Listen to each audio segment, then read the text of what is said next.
Salut à tous, c'est Culture Chronique, j'espère que vous allez bien. Dans la vidéo d'aujourd'hui, on va parler du Raspberry Pi et de Pin. Donc qu'est-ce que c'est Pin? Pin, c'est un fork de Noobs. Donc Noobs, je vous avais déjà fait une vidéo. Ça permet d'installer plusieurs systèmes d'exploitation sur une seule carte microSD sur un Raspberry Pi. Et donc Pin, c'est un logiciel qui est basé sur Noobs, donc qui fonctionne de la même manière mais qui apporte quelques fonctionnalités en plus. Notamment, Pin propose plus de 64 systèmes d'exploitation différents. Donc pour ceux qui ne connaissent pas encore le Raspberry Pi, je vais vite faire rappeler ce que c'est. C'est un nano-ordinateur qui est trouvable dans le commerce entre 10 et 38 € environ. Alors il y a une grosse différence de prix parce qu'il y a plusieurs modèles différents. Il y a des plus petits modèles, plus gros, plus performants. Et ça permet de faire un ordinateur, une console de jeu, rétro gaming. Et pour ceux qui veulent encore aller plus loin, un miroir connecté, un robot, etc. Donc il y a énormément de choses à faire avec un Raspberry Pi. Vous pouvez chercher sur Google pour voir à peu près ce que les gens ont fait avec. Et donc aujourd'hui on va reparler de Pin.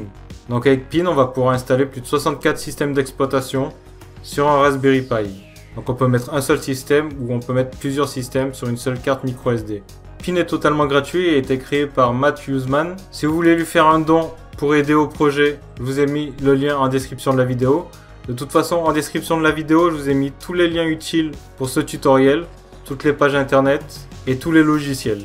Donc si vous avez un logiciel à télécharger, je vous ai mis le lien en description de la vidéo. Donc en premier, il va falloir télécharger SD Card Formatter pour formater sa carte microSD.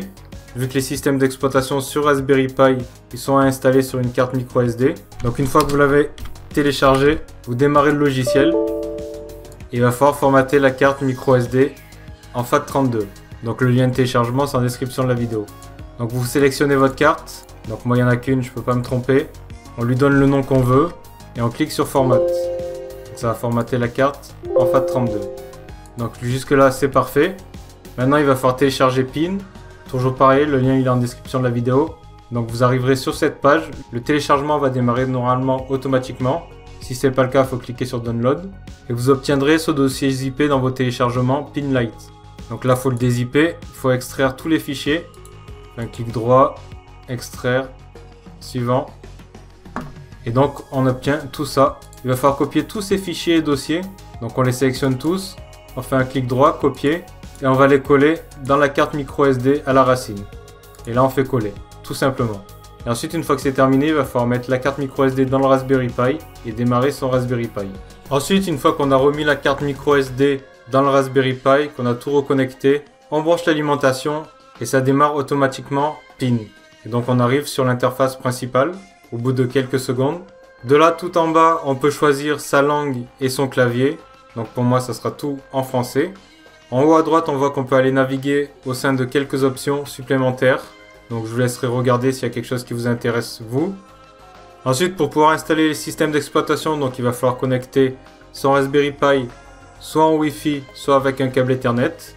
Donc le Wi-Fi, c'est en haut pour le configurer, dans la barre de menu.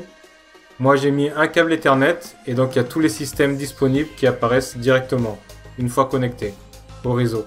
Donc il y a énormément de systèmes différents, il y en a plus de 64 environ disponibles. Ça dépend le Raspberry Pi, il y en a certains qui en ont un peu moins. Ensuite il suffit de sélectionner ceux qui nous intéressent et on met une petite croix dans la case correspondante. Donc on peut en sélectionner plusieurs et ensuite on a juste à cliquer sur Install. Et donc ça va nous installer tous les systèmes d'exploitation sélectionnés sur le Raspberry Pi. Ensuite, si un jour on veut désinstaller les systèmes d'exploitation, on peut le faire directement à partir de Pin pour en installer des nouveaux.